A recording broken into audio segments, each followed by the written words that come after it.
ட்ரம்ப பொறுத்தவரையும் யுத்தம் அப்படிங்கிறது அவரோட செகண்ட் டெர்ம்ல அவருக்கு பெருசா கை குடுக்கல. காரணம் தலைவன் போய் எந்த யுத்தத்த நிறுத்துறேன்னு சொன்னாலும் இப்ப வரையும் நின்ன பாடு இல்ல. அட்லீஸ்ட் பேப்பர்லயாச்சும் அக்ரீமெண்ட்ட கொண்டு வர முடிஞ்சுச்சான்னு கேட்டா இல்ல. ஆனா தலைவன கேட்டா, "எட்டு யுத்தத்த நிறுத்தின ஐயாச்சாமி நான்" அப்படின்னு சொல்லுங்கடாம்பாய்ங்க. வேற வழி இல்ல. ஊரு சொல்லும், உலகம் சொல்லுமான்னு கேட்டா, ஊரும் சொல்றதில்ல, உலகம் சொல்றதில்ல. உள்ளூர்லயே சொல்றதில்ல ட்ரம்ப பார்த்து. அப்பேற்பட்ட ட்ரம்புக்கு ஈரான் யுத்தம் கை குடுக்குதா அப்படின்னு கேட்டா, கை குடுக்கல. அட்லீஸ்ட் இந்த விமானிய காப்பாத்தி வந்ததாச்சும் கை குடுக்கும் அப்படின்னு அவங்க ஆட்கள் எல்லாரும் எதிர்பார்த்தார்கள். அது மிகப்பெரிய பேக் ஃபயர் ஆயிருச்சு. காலையில ஒரு விமானத்த சுட்டாய்ங்கன்னாய்ங்க. இல்லங்க, இப்ப ஒரு விமானம், 2 ஹெலிகாப்டர், 5 வீரர்கள் அப்படின்னு லிஸ்ட் போய்க்கிட்டே இருக்கு. ட்ரம்ப் மிகப்பெரிய விலை குடுத்து தான் இந்த விமானிய புடிச்சு கூட்டு வந்திருக்காரு அப்படின்னு சொல்லி, மீண்டும் பெரிய அளவு சர்ச்சை வெடிக்குது. ராணுவ தளபதிகள் நெறைய பேர வீட்டுக்கு அனுப்புறார்கள். எது?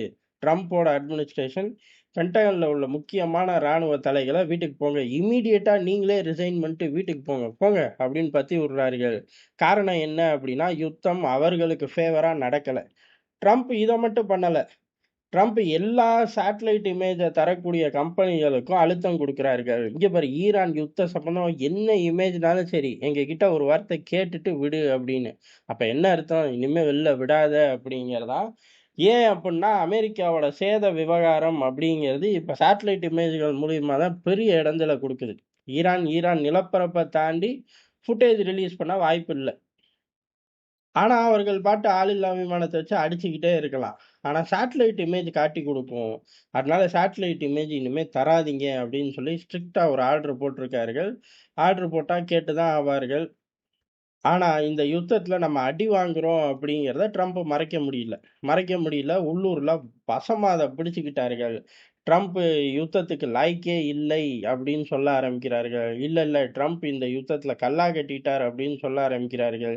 இப்படி பெரிய அளவுல பேச்சு ஓடிக்கிட்டே இருக்கு. இந்த பேச்ச முறியடிக்கணும் அப்படின்னா ட்ரம்ப் சாதிக்கணும். ட்ரம்ப் சாதிக்கிற மாரி தெரியல. காரணம் என்ன? இவர் மேல மேல நம்பிக்கிட்டு இருக்கிறது ஒண்ணே ஒண்ணுதான். இவர் மட்டும் கிடையாது.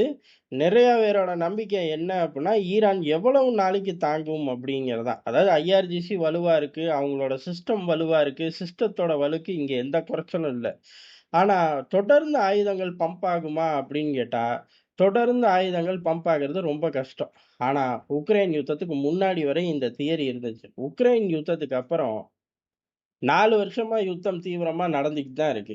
என்ன இப்ப ஆயுத குறைச்சல் ஆயிப்போச்சு? ஒண்ணும் இல்லைல்ல. அப்ப ஈரானுக்கு மட்டும் ஆயுத குறைச்சல் எங்கிட்டு இருந்து வரும்?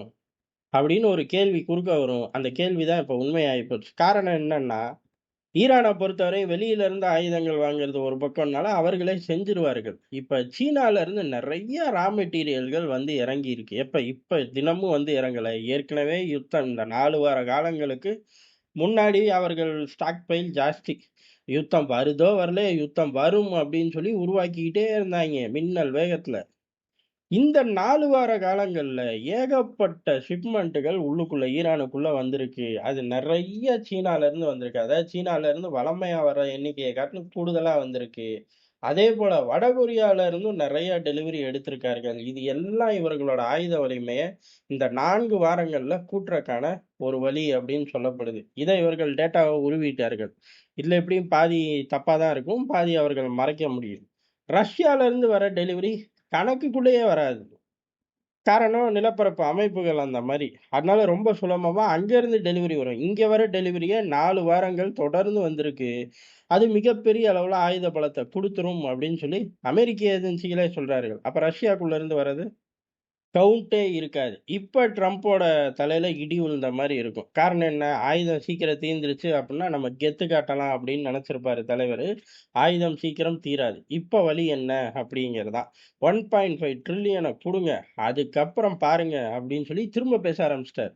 இப்ப அவரு கவனம் பூரா ஈரான் மிகப்பெரிய அழிவ குடுக்கக்கூடிய ஒரு நாடு. அது இருக்கவே கூடாது. அதுக்காக எனக்கு 1.5 ட்ரில்லியன் குடுங்க.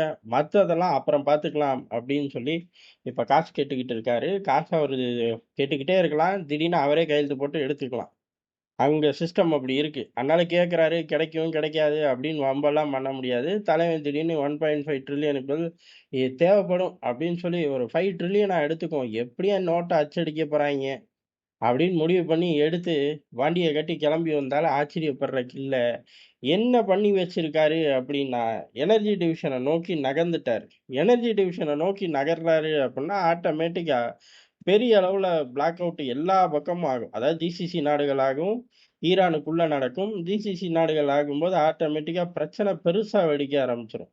உதாரணத்துக்கு இப்ப பாகிஸ்தான்ல இருந்து யுஏஇ குடுத்த கடன கேட்குது. இதே மாரி யுஏஇ ஆகட்டும், கத்தார் ஆகட்டும், சவுதி ஆகட்டும், அமெரிக்க பாண்ட் மார்க்கெட்லயும் நெறைய வச்சிருக்கார்கள். அமெரிக்காக்குள்ளேயே இன்வெஸ்ட்மென்ட்டா நெறைய வச்சிருக்கார்கள். உலகம் பூரா இன்வெஸ்ட்மென்ட்டா நெறைய வச்சிருக்கார்கள். சரி போய் தொலைங்கடா 5 வருஷம் நாங்க உட்கார்ந்து சாப்பிடுறோம் அப்படிங்கிற மாரி, அங்க இருந்து பணத்த பூரா புல் பண்ண ஆரம்பிச்சார்கள் அப்படின்னா, மார்க்கெட்டுக்கு ஹெவியா டிஸ்டர்ப் ஆகும். அந்த வேலைக்கு இவரு ஞாயித்துக்கிழமை பிள்ளையார் சுழிய போட்டார்.